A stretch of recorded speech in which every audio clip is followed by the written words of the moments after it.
This is my first time on the campus outside your damn baseball diamond where we never won a game. I went down to Santa Clara University. No applause, I understand. Damn.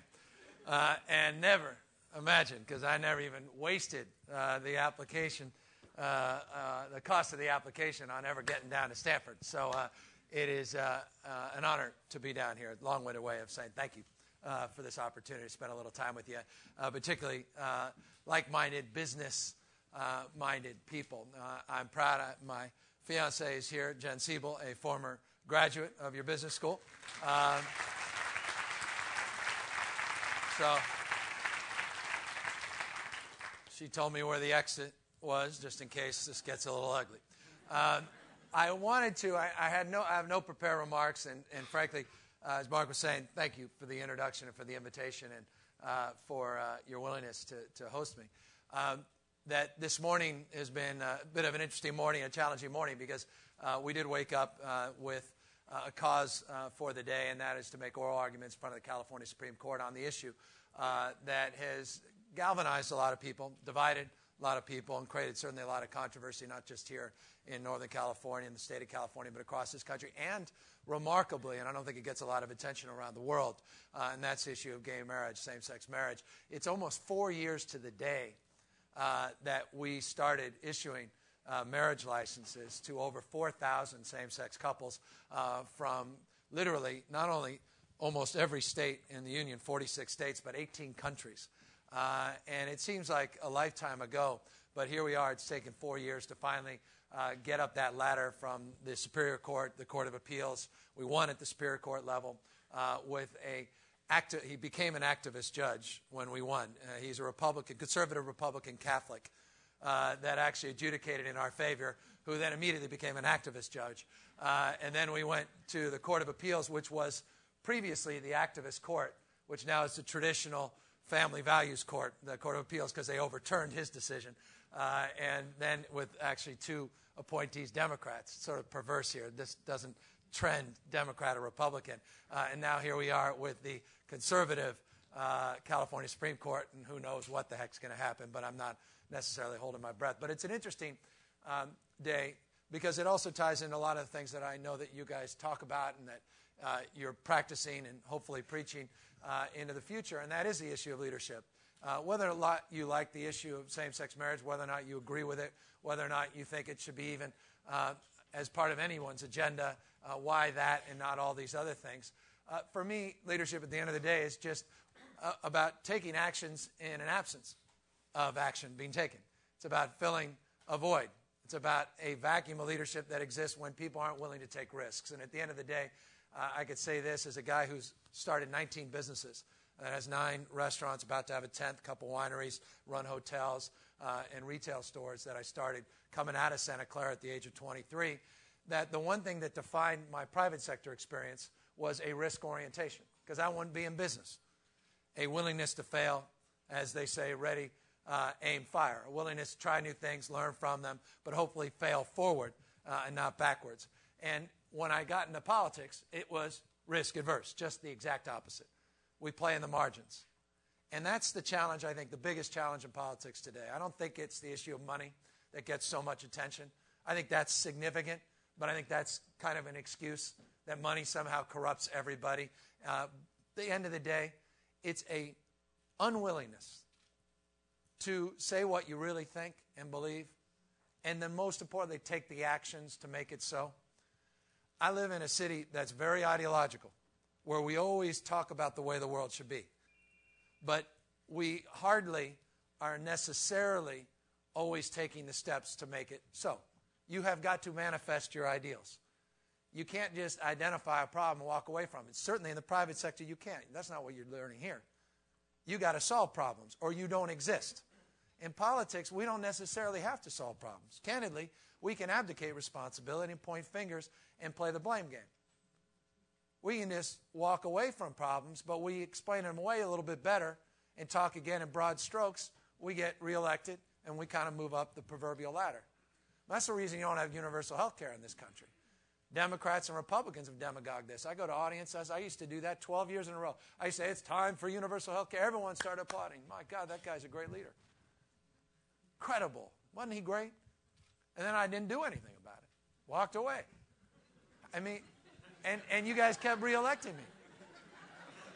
And you've done it with every single one of these other folks. Every single one. I remember when I was stuffing envelopes, I'll admit it. Michael Dukakis.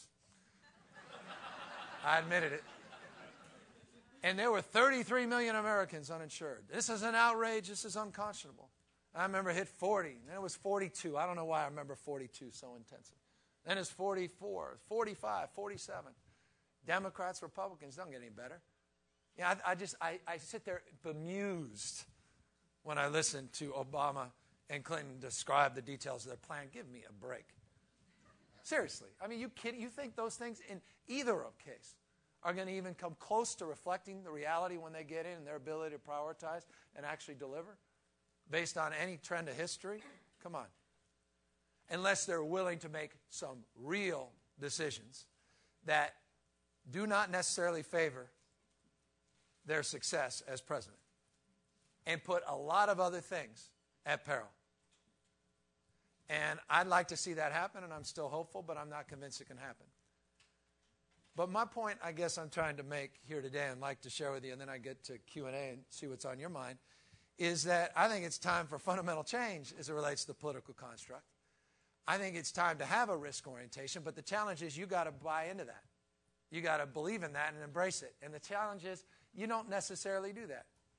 We don't necessarily do that. We like someone that's going to shake things up in the abstract, but when they do it, we say, well, did you really need to do that gay marriage thing now?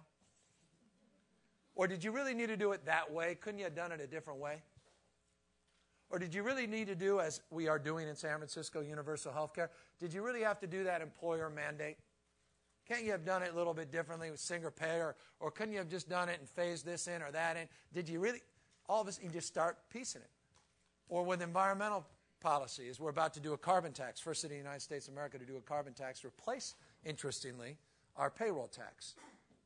And have a revenue-neutral tax that actually tax pollutants as opposed to taxing jobs. Now everyone's saying, well, it should be cap and trade. Why are you doing a carbon tax? The wrong way of doing it. And I'm debating with my good environmental friends, saying, no, city can't do that. You can't do it as a city. Got to wait. Only the state can do it. Only the federal government can do it. My point is, in the abstract, we want, or I believe we should argue for, you may not want, but I believe this is a positive thing, a more of a risk orientation. But when it comes to the practical application, we sit there and we're always judging. And then we listen to the next person who comes along and says, I can just do it better. And you go, yeah, I think he can, or she can. And then we buy into this frame and nothing ultimately ever gets done. A lack of risk-taking, to me, is fundamentally the biggest problem in politics today, bar none. And that has got to change if we're going to change the order of things. You guys all know, 37 million people living below the poverty line in this country. That's an abomination. What kind of society are we living in? You can't play in the margins and expect things to change. You've got to take some bold action and real risks. But what are those? And are you going to support someone that does them and fails periodically to produce the result that he or she intended? Will you support failure? Will you embrace it?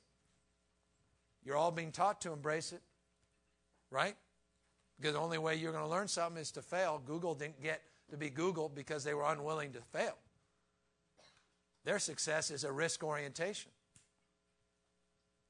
I tried to do Wi-Fi with Google support. I failed. Google was an innovative, remarkable company for coming up with the idea. How can that be? How could I have failed but Google have succeeded? Yet we were partnering together with this idea. Private sector orientation. They learned something from the experience, certain things that couldn't be done. It wasn't the right time, wasn't difficult, but at least they had the entrepreneurial spirit to attempt to do it and address some of the big issues, the digital divide in this country. Mayor of San Francisco did it, could have, should have done it differently. You know, was Google really the right partner? Did you really want to sell your soul to one company? They were going to advertise you to death. All those things. Different orientation. I love the fact we failed or succeeded, as the old Edison line goes, succeeding in finding 1,000 ways not to do something. And I think that is, again, what we need more of in politics. I fail more often than I succeed. Miraculously, I have somehow, though, succeeded in getting reelected. And I'm not kidding you. I don't know how the hell that's possible, or was possible just a few months ago, when you just sort of start adding things up. But I do think maybe we're onto something. I'm not calling this a movement or a cause. I'm just an anomaly, perhaps, or maybe I'm just arguing for something. Again, without the purity of my cause, it doesn't make me right or the right person. I may just be dead wrong to all of you on every issue. Don't believe in universal health care. Just believe the private sector could take care of that. I get that. Don't believe in carbon tax. Stop taxing. Get out of our way. I get that. Gay marriage, come on, give me a break. Man and a woman, it's not Adam and Steve. It's Adam and Eve. Good people can disagree. I hear that all the time. But I am offering a belief or a core construct that I hope reflects your position, that government is broke, and with all due respect to all the high rhetoric, I don't necessarily know how it's going to change unless we allow it to change, and not just by our desire to elect someone we believe in, but our desire to let them go, to let them be themselves, to let them make mistakes, to let them say stupid things, to let them try something and watch it fail, but to at least give them the opportunity to learn from their mistakes and address things in a proactive way and say, look, I was wrong, but I learned a lot, and now we can move this issue forward in a different way. Or I don't have all the answers, but I believe the answers are out there. We just have to have the courage to go out and find them. We need to be more business-like in politics without being business-like in the context that so many business people think we need to be. And this is my final point. I thought I knew all the answers because, again, I come from the private sector, right? I understand P&Ls and balance sheets, depreciation, amortization schedules. All that was so irrelevant when I got in. Just so trivial. I'm a gigantic monopoly. We don't, and unlike Microsoft, we ain't getting sued, and there are no settlements. And I'm going to exist long after, all these private sector companies are gone. It's a completely different construct. And frankly, most businesses are lousy. And that's something else I've discovered. Sort of the Jim Collin built to last, right? Successful companies. Most are lousy. So I'm trying to say, well, I want to be more business-like, but not like some of those businesses I was competing with. So what businesses do I want to be like? And that's another concept. So I just be careful, because I know the business brain, and we just think it's wired perfectly to making politics more effective, more efficient. Strategic planning, performance reviews. We can look at a statistical analysis and make determinations based upon not just anecdotal evidence, but specific evidence based upon mapping, all that good stuff you learn, which I don't even understand or want to even profess to understand. I don't think it necessarily applies so well. And I just want you to throw that out for purpose of discussion.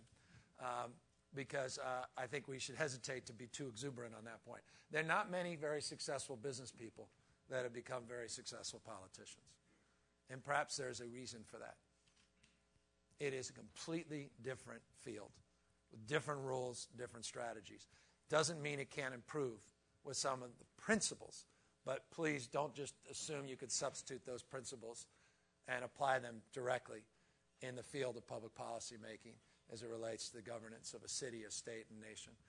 So again, I just meandered on a number of different issues for, again, just sort of inciting something, even if it's furor in your mind that you've wasted your time, in effort to try to sort of call from you what are the things you care about and what are your concerns about where we're going, how we can get there together, public-private partnerships, where the private sector innovations, how can they be positively applied to the public realm. I'm giving you ideas around the issue of health care and the environment, certainly education. So we are very proud of what we're doing. We're the only city in the United States of America doing universal preschool, universal after school, which we are implementing for all elementary and middle school students, about to do it for high school students, and now are on track to do the first city in America to guarantee 4-year college education. So it's not K through 12, it's pre-K to 16. We're the highest minimum wage in the United States of America with among the lowest unemployment. How can that be? I thought minimum wage was a job killer. We have a living wage. We're doing universal health care. We're not talking about it. We already did it 0 to 24. No city in America had ever done that. We did that 3 years ago. 0 to 24, technically 25th birthday. And they said that would bankrupt our city. Do you know our record? We have record reserves, record revenue. We've seen 15 quarters in a row of net absorption of office space. All these companies that were down here are starting to try to get up there. Yahoo bringing their design teams. The MySpace is coming down there. Wikipedia, U.S. headquarters. They said, we're out of Florida. We want to come where the creative talent is. San Francisco. There's something happening where you can advance a social agenda. Gay marriage? My God, the world was going to come to an end, I was told. Well, that's what at least the president said.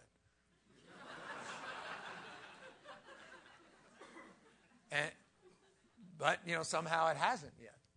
And so there's an interesting thing happening, and I guess it's worthy of some consideration, discussion, and reflection. I haven't figured it necessarily out yet, but it's remarkable. When you advance the principles of equality, when you create conditions where people from every conceivable walk of life, regardless of race, religion, ethnicity, regardless of sexual orientation, rich or poor, can live together and advance together and prosper together across every conceivable difference, when you can create those conditions, that's where ingenuity happens. That's where the innovative spirit collides with the creative talents of people from every conceivable background. That's where magic occurs.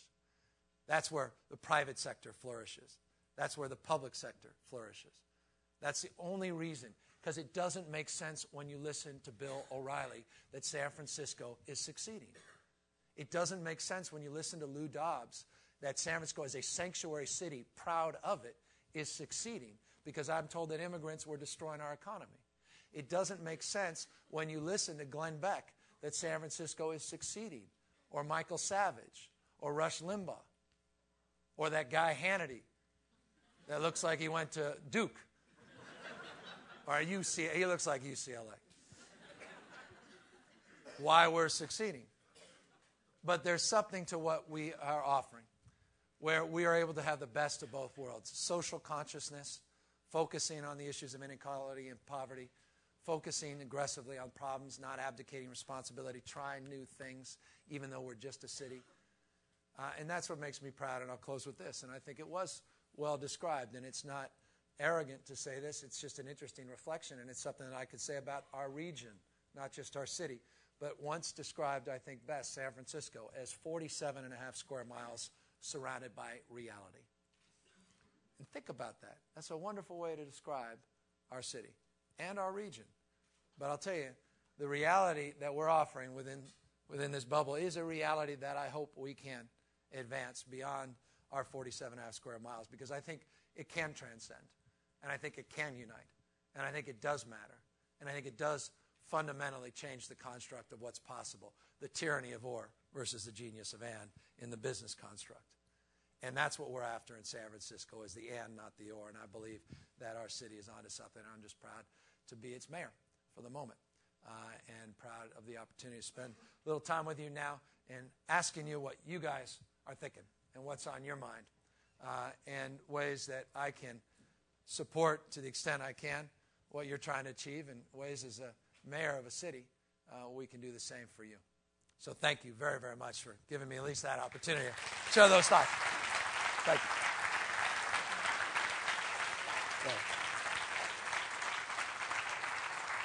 So what's, you wanted to talk about the business of foster care? Maybe not. What's on your mind?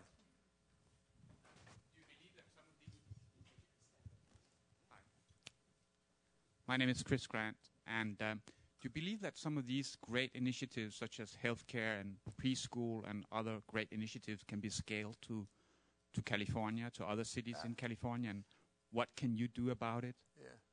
Well, I don't think so. I know so. They said when we did universal health care, we're one of the first cities to do it 0 to 18. It was universal health insurance. By the way, I think we're asking the wrong question. How do we insure? And this is, again, a great business thing. I remember in business, I always said to my staff, if you don't like the answer, ask a different question. And I've tried to bring that into politics, because I often don't like the answer. The way things have been done around here. They said no city can provide universal health insurance 0 to 18. We proved them wrong. Now we see cities around the country doing 0 to 18 health insurance. And, of course, the big debate about that S-chip was to expand it with federal subsidies equally around the country. But we decided once that was done, we got to go 19 to 24. By the way, I did that when we had a $347 million budget deficit, which was over a third of our discretionary budget. And they said that couldn't be done. I know that these things can be scaled. I know universal preschool can be scaled. We know how important early childhood education is. Why aren't we doing it? Stop talking about it. We know how important giving people the quality of imagination that makes them think beyond just graduation of high school or a GED just to get the heck out of there, and making them think that they can have a 4-year education. What that means, not just literally, but in terms of the mental state of a child and their parents. We can do that. We're doing that in spite of now this year $291 million budget deficit. We can do all of these things. I'm convinced. Again, there's just too much evidence in San Francisco to prove everyone says it can't be done wrong. Do you know that the number one excuse politicians always have is we just can't afford it? How many times? We just don't have the money. We did our universal health care to everybody else, not just 0 to 24. And they said, well, you just can't afford it. Do you know that not one penny of the city's money has been used for our universal health care plan? How can that be? Because we had a better idea. And I've always believed this. You know this. Why? What's VC all about? You come up with a great idea, give me a great business plan, give me the right management team, the money will flow. Money will find you. Same thing with health care. Do you know all of that was federal money? We didn't even know that money was out there. We came up with this idea. People couldn't believe it. And then we found some grants, and we competed for the grants. People were stunned by how far along we'd come. They had a little bit of evidence in our 19 to 24. We got a 3-year, $73.1 million grant. Went through the state of California. And the governor actually helped support it because he wanted to start looking at best practices to advance his health care efforts that ultimately have succeeded in failing, which is not a horrible thing. I mean, the fact that he pushed the envelope a little bit and we didn't get it through the legislators, not the end of the world. Was it perfect? Of course not. But I like the nobility of the effort. And I don't think it's a setback. I know these things can be scaled. I don't think it. I know it.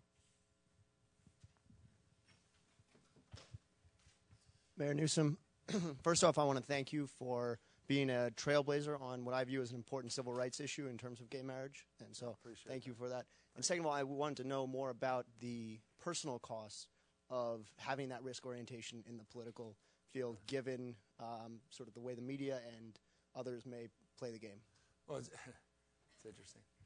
You know, when I did the gay marriage thing for you, and here's the downside of all this rhetoric. When you actually do it, good luck. It's so much easier just to be one of a lot of, just one of the masses, float in. Politics is so prescriptive and simple. It really is at the end of the day. And then periodically you have a Barack Obama that kind of changes things. But then things tend to find their way back. Because it's just natural inertia. I mean, I hope it is a movement that transcends, even if he doesn't win. I hope it's the beginning of something change. I'm a Bobby Kennedy. That's my hero. So that's the next best thing from my perspective. Or maybe it's a better thing. I don't know yet. We'll see. And this coming, by the way, from Hillary Clinton National Campaign Chair. So I say with reverie and admiration, this fight is an awkward one for me, fighting against each other when I think we've been so blessed. But when I did the gay marriage thing, this just countered to. I just won election. It was a very close election. With interestingly, you may know, with this guy against this guy Matt Gonzalez, Green Party, who's now the Green Party nominee, the vice presidential nominee with Ralph Nader, which to me is a very dangerous thing. But good people can disagree. And life was great. Newsweek magazine did a big story, rising star Democrat. There I was. I mean, I remember. It was sort of strange. Joe Biden had been in Congress forever. He was one of them. I was like, damn, Joe, it's good to see you back. And then, then there was me. And I got invited to Washington, D.C., and they said, hey, come on out. The president's going to do his State of the Union. We're going to do a big event for you. And just a few weeks after I got elected, we needed it down. It was a tough election. That makes you smarter and tougher. We're really with you. Bill Clinton was out there and rallying. Everyone was there with me, supporting. It was a big Democratic unity effort because the Green Party's ascendancy at the time. And things were just great. Man, it's great. Whew. One election felt good. But they made a big mistake in inviting me to Washington, D.C. because I did get in to see the State of the Union and got Nancy Pelosi. She was the majority leader at the time, not the speaker. And her husband, Paul, said, I've been to plenty of these. I don't need to be in there. Why don't you take my seat? Spouses get one seat. So I went in there, and I watched the President's State of the Union. And 2004, and I kid you not, you go back to speech. Here are the 4 major issues of the time, 2004. Abstinence, huge. The president is huge. The issue of drug testing, huge. Just huge. You guys get caught up in education, environment, and healthcare. Abstinence. Drug testing. Then it got personal. Steroids. I was like, man, what's up with that? Because I'm upset. Barry's innocent until proven guilty. And I got a little offended. That was the third thing. Go back to the speech, 2004. I'm not making this up. And then it ended, the crescendo. The defense of marriage. Gay marriage. Election coming up. Wedge issue. We knew it, but no one believed it until it was finally exposed that the president had been having all these private conversations about a constitutional amendment. But man, change the Constitution, that's a big deal. And he announced it. And I sat there just a few weeks, elected mayor of San Francisco, feeling completely powerless. And I was up there, and it's a true story. You have to leave when you go in. You got to leave your cell phones and pager and everything else. And so you get caught up in this massive line when everyone's leaving. And you're with all these congressional husbands and wives and everybody, and we're sitting in the line. I'm listening to everybody. I was kind of by myself, and I didn't know anybody. And I'm listening to everybody and the way they're talking about the gay and lesbian community and how proud they were of the president. I was disgusted. I really was. Now, good people can disagree, but the way they talked is like stuff that I read about. I didn't know people still talk about people like that, even if they don't like those folks. But I was stunned, and I felt this anger and powerlessness, and I remember calling my staff, and I decided there was a big reception afterwards in Nancy's office, and I didn't go, and I walked an exit. It was freezing cold night, that's why I remember I was kind of lost. And I got my cell phone, I called my staff, I said, we got to do something about it. They said, well, what are you thinking? And I said, I honestly don't know, but this is unconscionable. This is a big deal. And when I come back, let's talk about it. And I flew back, and I sat down with my openly gay chief of staff. And he said, you were joking, right? I said, no, but I said, we should, try to do a test case. Let's try to put the issue of discrimination and make it three-dimensional. Let's put a human face on it. And he was vehemently opposed. My openly gay chief of staff, saying, you don't need this. This is not good for you. Answer your question. Why would you touch this? Things are so good. This is not going to be a good thing for you, personally or professionally. And I said, but why don't we just ask the county clerk what it would take? This was the compromise. What it would take to do it. And so I sent a memo out, and it was kind of leaked, so folks heard about it, asking the county clerk what it would take to issue same-sex marriage licenses. And I honestly, God is my witness, thought it would take a month or two to come back with an answer. That's how bureaucracy works, right? You're not wrong about that cynicism.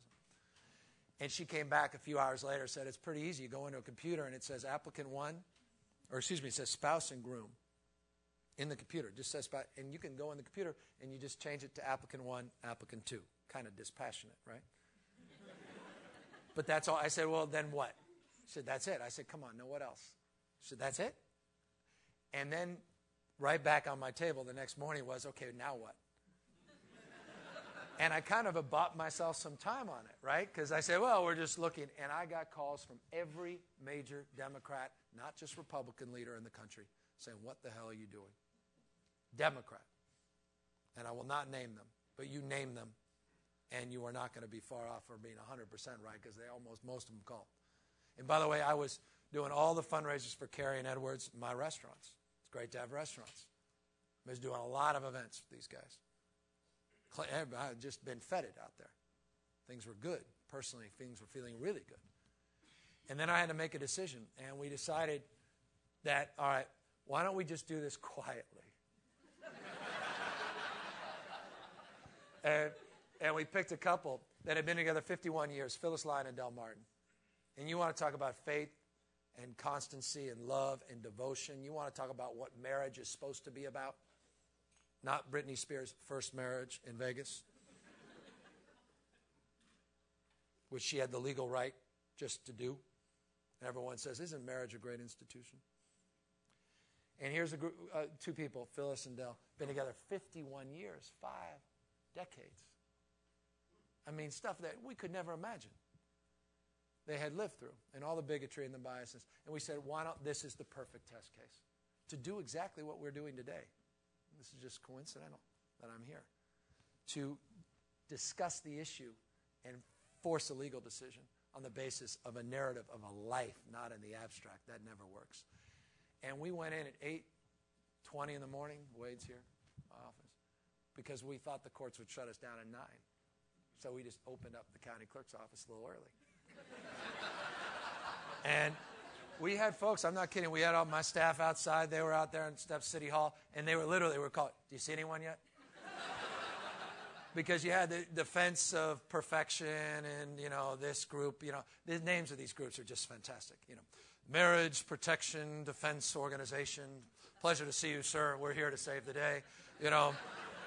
And they were all there to save the day and stop this crazy mayor and this unconscionable, ungodly, sinful act. And, which good people, again, can disagree. And so Phyllis and Dell got married quietly. And then clock struck, it was a little after 9 at that point. And nothing happened.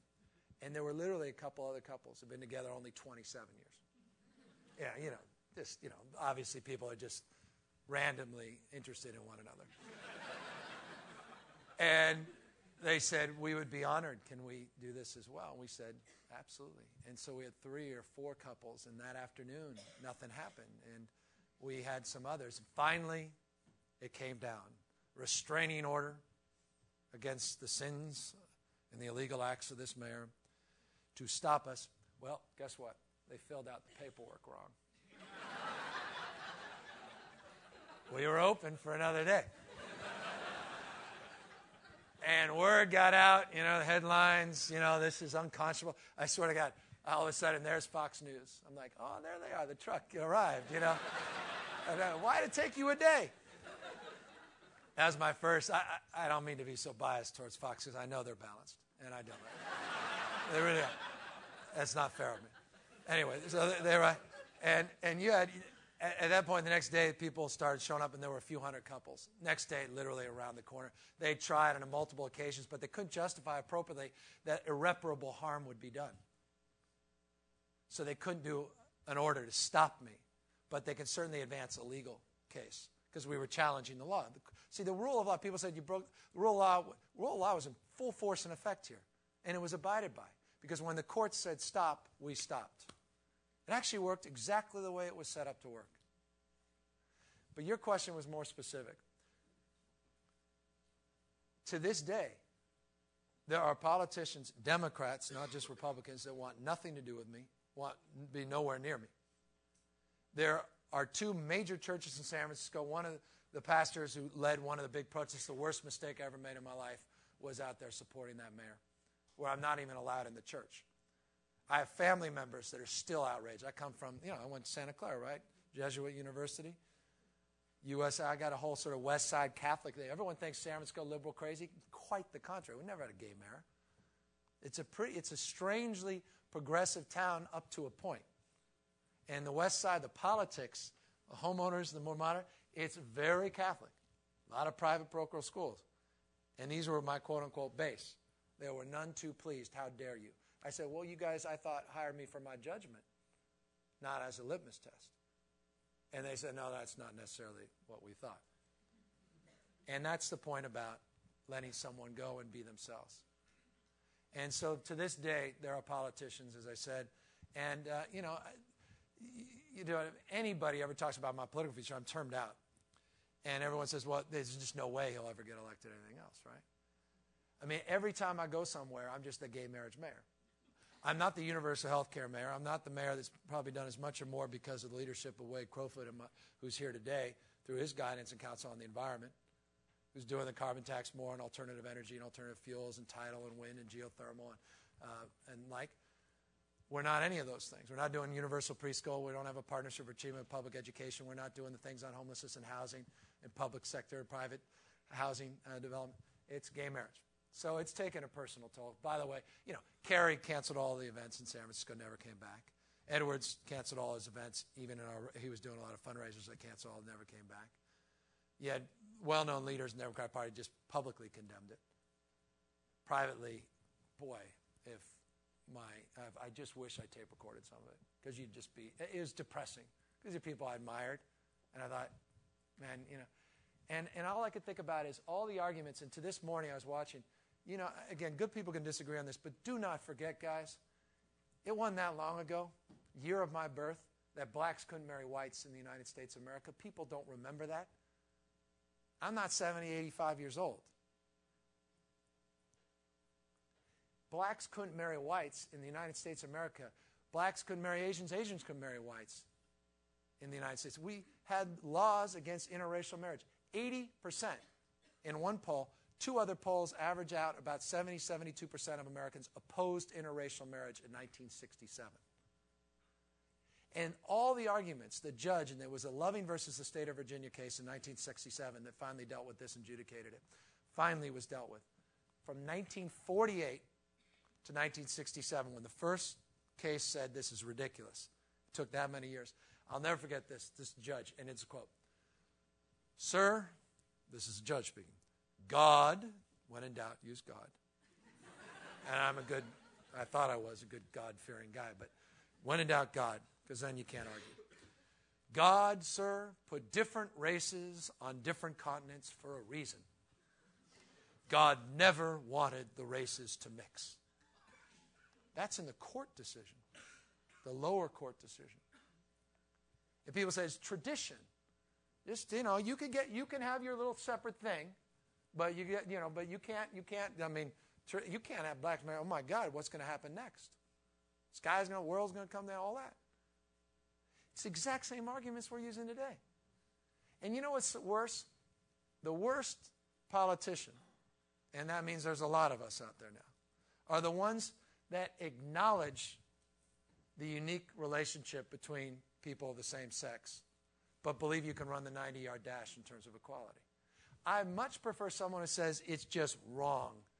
It is fundamentally wrong. Guys shouldn't be, that's just wrong. I don't support domestic partnerships. I don't support civil unions. I don't support any of this stuff. It's just wrong. I much prefer that argument than the argument that a lot of our leaders are saying that somehow, well, you can get all your legal rights, and it's okay, you get all those things. Could you just call it something different? And the worst demagogues are Democrats.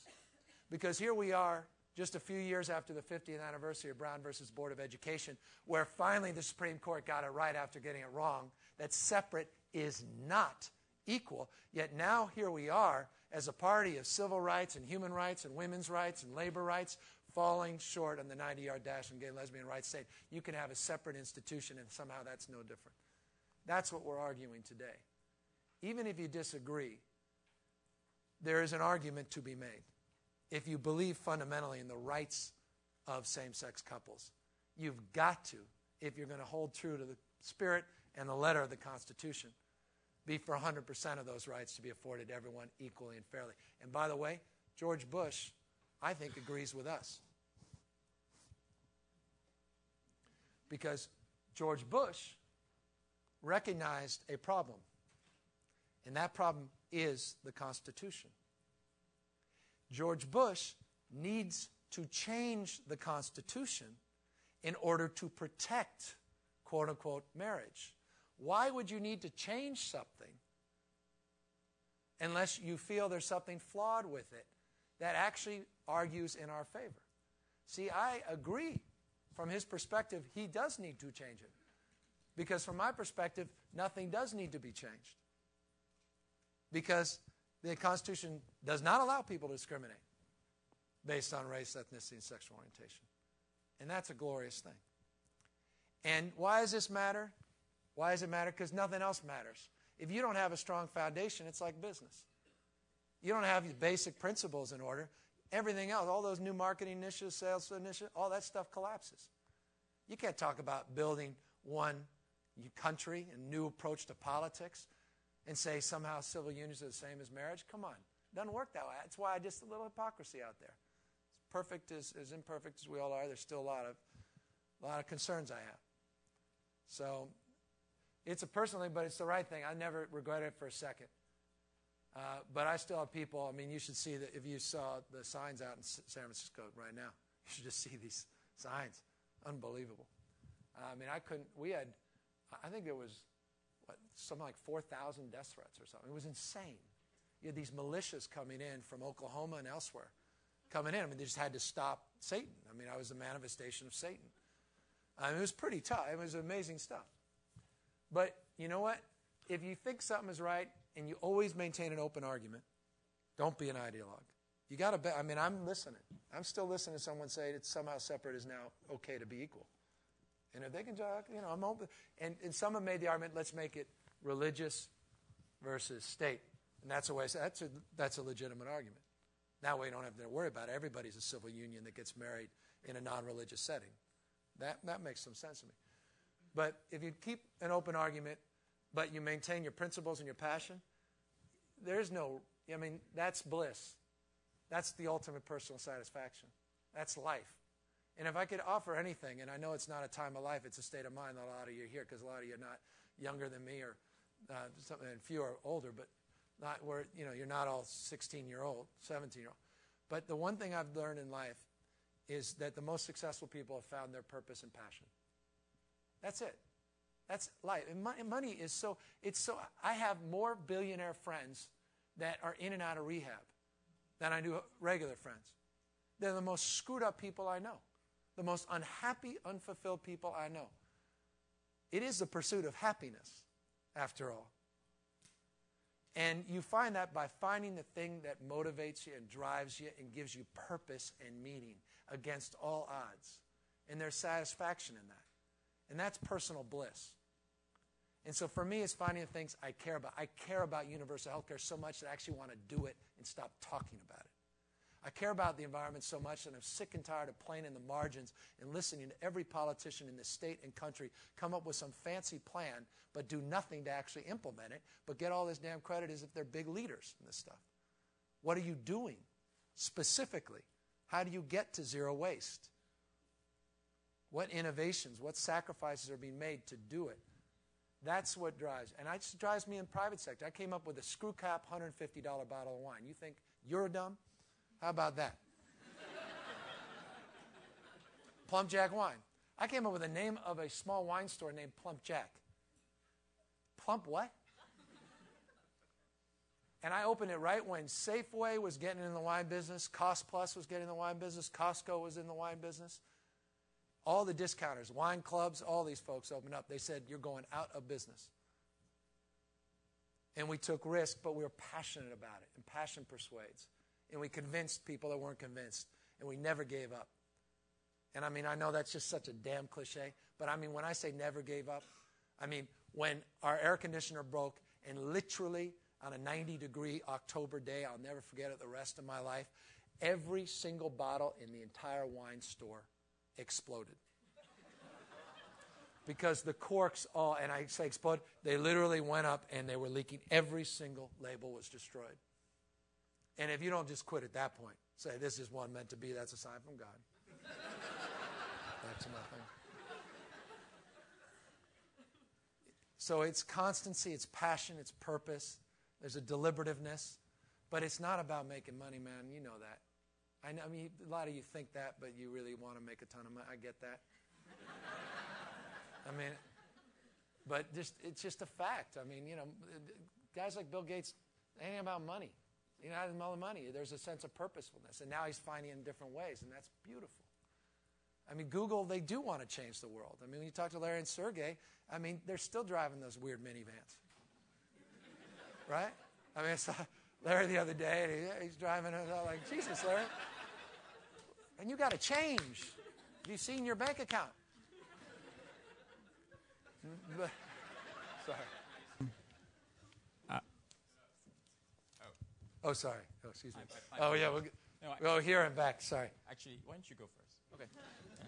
Thanks. I'll be short on my answers. I apologize. I just want to know what you envision as the future for homelessness in the city.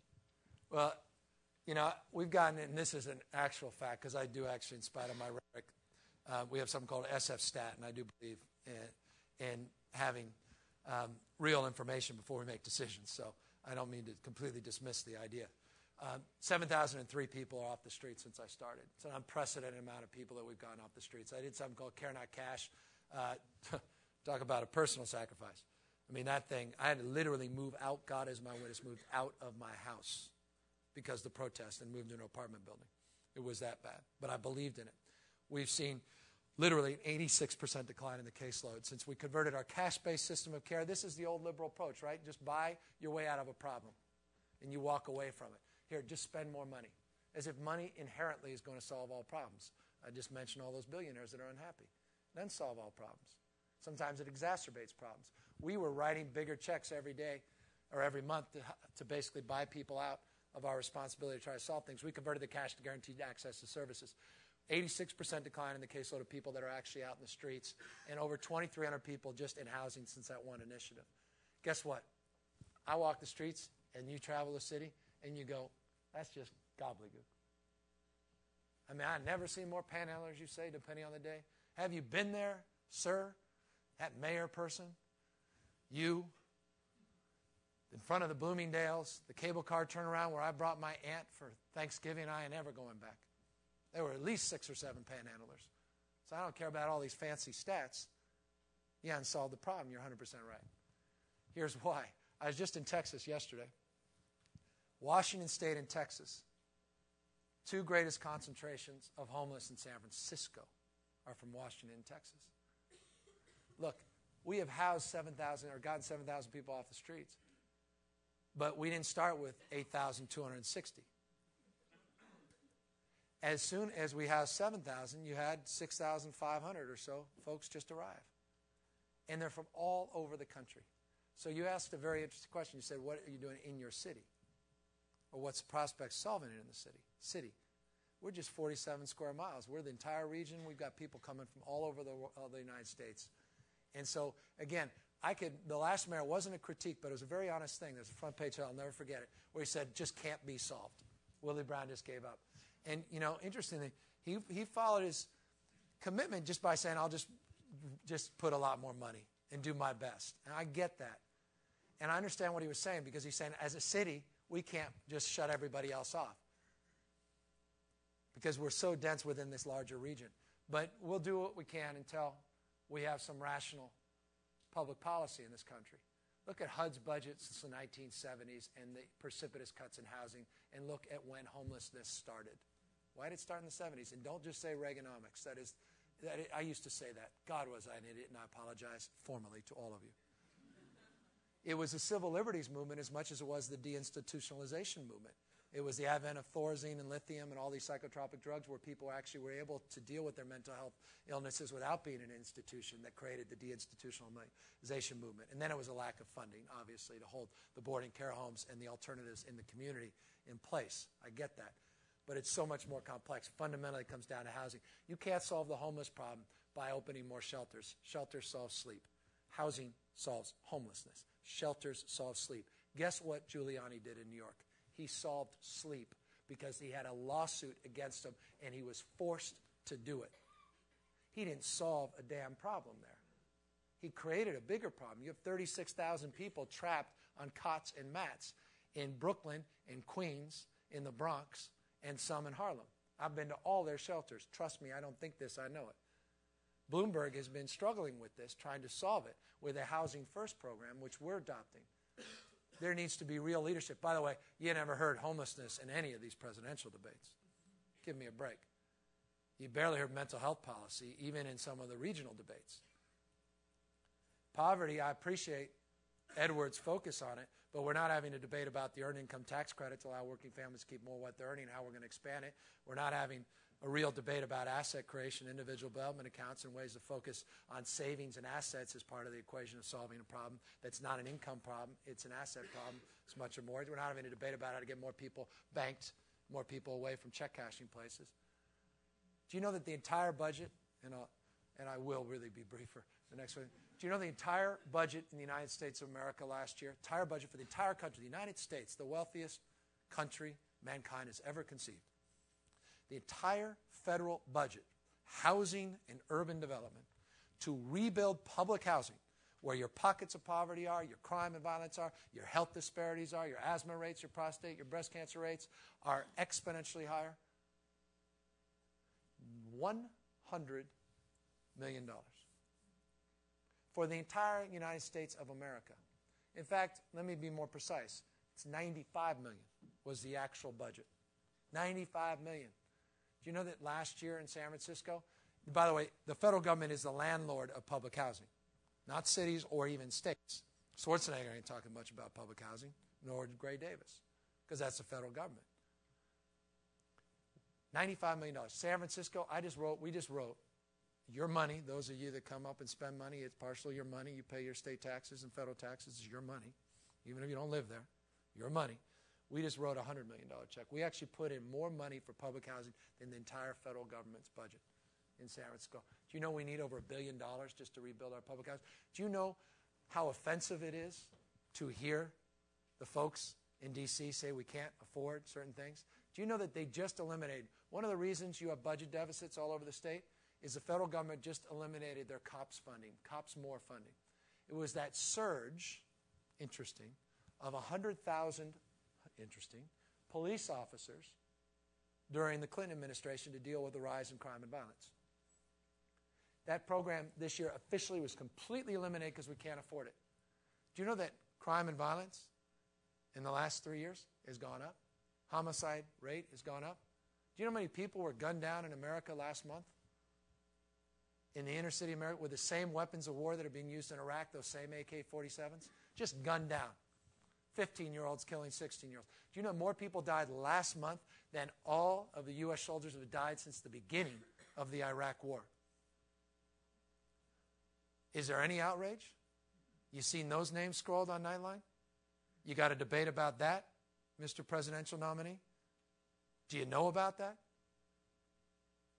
Every single month, more people die on the streets of urban America. Every single night, my BlackBerry goes off with gun violence. In San Francisco, San Jose, record number, first time in 10 years. Oakland, Richmond. I won't talk about East Palo Alto. Across this country. Yet they eliminated the entire cost fund because we just can't afford it. They got a housing budget that doesn't even take care of a tenth of San Francisco's need for the entire country. You cut after-school programs. You cut preschool programs. Can you scale it? Yeah, of course you can. Cut in half the funding overseas, and you can do it. Give me a break. It can't be done. I ain't talking about raising taxes. We all have a theological belief we don't need to pay new taxes, except every single one of you have had the biggest tax increase in the last 8 years in your life.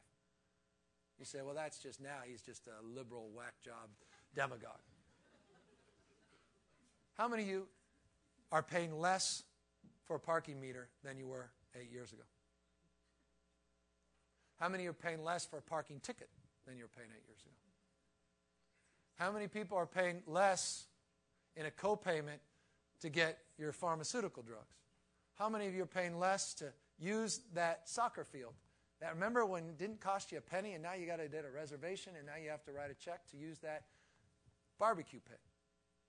Hell, I've raised taxes. Every mayor in this country has raised taxes, and every governor, Republican and Democrat. It's gone through the roof. The most regressive taxation, I would argue, in our nation's history has occurred in the last 7 years. We are sticking it to people. I'd love to see a Stanford business study on tax policy and where and who is paying taxes in the last 8 years, and have they gone up? 911, you know that my little wine store, Plum Jack Wine, that had that explosion? We used to have an alarm. Literally, when I put a case down, the alarm would go off, and I'm like, oh, geez, the police would come. You know, now I'm charging that same wine store that still exists about $300 to reimburse my little small business with 2 employees, or 3, just to reimburse the police officer. That wasn't the case 10 years ago. That's a tax increase. And we're supposed to be growing jobs. I mean, it's just laughable, guys. I mean, you sit here, we just buy this thing. And by the way, when I did a real tax increase in San Francisco, I actually did an ad. This is really why I'm finished, not gay marriage. I did an ad saying it's time we do, and I want to just be honest with you, one of those sort of malaise Carter things you're not supposed to do. You know, you're supposed to be optimistic, you know, the Reagan thing, which, you know, is smart. We got 42% of the vote in liberal progressive San Francisco. So I just raised fees. And everyone went, well, somehow you didn't need to tax us. I went, don't worry. It's fine. Sorry. Oh. Are we down to, okay, we'll just do these last two and I'll do yes, no. All right, one more. We'll be quick. So you will be. I'm not sure I will. So congratulations on your social innovation and on your courage and your vision. Some might argue that you're ahead of your time. And problem with being a visionary is that you get resistance from other constituencies, including the conservative media. So the question I have for you is, in the interest of San Francisco as a city, and in your interest of your personal trajectory, because you are talented, and your national trajectory that may unfold, is it important to build bridges with the rest of the country? And if so, how do you plan to do that? Yeah, I mean, you do. It's a Stanford Business School question. Thoughtful question. Yeah, no, I mean, you don't beat people up. You don't talk about it.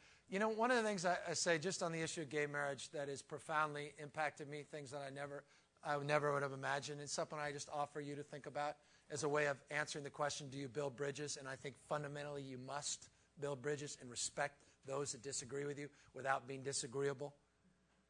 Like those folks that are up there today on the steps of City Hall. Is put it in this perspective. You know, if you don't believe that two people of the same sex should get married, fair enough. But imagine being the mother of a son who's denied the ability to live their life out loud, or to be a brother of someone who's been denied, or to be a son or daughter of someone whose life has never been full because they've never achieved what they believe is their inalienable right to live their life the same way that others have. What about the families? You know, there's a reason that Dick Cheney supports civil unions and had no problem coming out saying that 4 years ago. It's because of his daughter.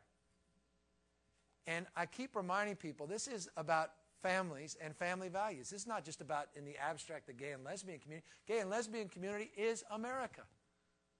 I was not just in Texas yesterday. I was in Houston, Texas. Gay and lesbian community, strong. Austin, Texas, strong. Iowa City, strong. Solon, Iowa, strong. Counties in Nevada, I can't even remember. Strong LGBT. It's America. And they have families, and they have friends. And that's why I was writing the court today.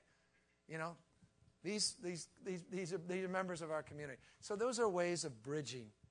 You know, the environment, you know, I love Chevron's new ad. We are members of your community as well. Chevron, you know, the green new company. I like that. And you know what? I'm glad they're doing it because maybe they will keep reminding themselves of that. But it's true. The environment's one that should unite everyone, businesses and labor, etc. Healthcare, too. You know the number one tax increase that we've really advanced, the principal reason why we keep raising those fees, is healthcare. It's our emergency room. I keep telling all my business friends, you got to be kidding me, man. You want me to keep raising all your fees and fines and create new ones that I can just only dream of and still pay $7 instead of $1 to treat all these folks at your emergency room? I mean, where is the business construct here? Where's the real analysis about the business dollar and cents analysis that's been done on this in a business-like approach? You want me to be more business-like? Prevention. Invest to grow. So for me, it's a way of uniting. So, yeah, it's reframing these things, but we've got to do more of that. And again, it's not us versus them. Being a mayor, and I'll close with this, no one gives a damn if you're a Republican or Democrat. They want your garbage to be picked up. They want your streets paved, and God knows you do when you come to San Francisco. You want, you know, you feel safe when you walk your kids to school, and you want them to have a good school and a great experience. And you want them to be able to live their life without interference. That's a universal principle. And not a Democrat or Republican or Green Party independent principle. And those are the things that we should focus on, the things that can unite us. So thank you all very much for coming.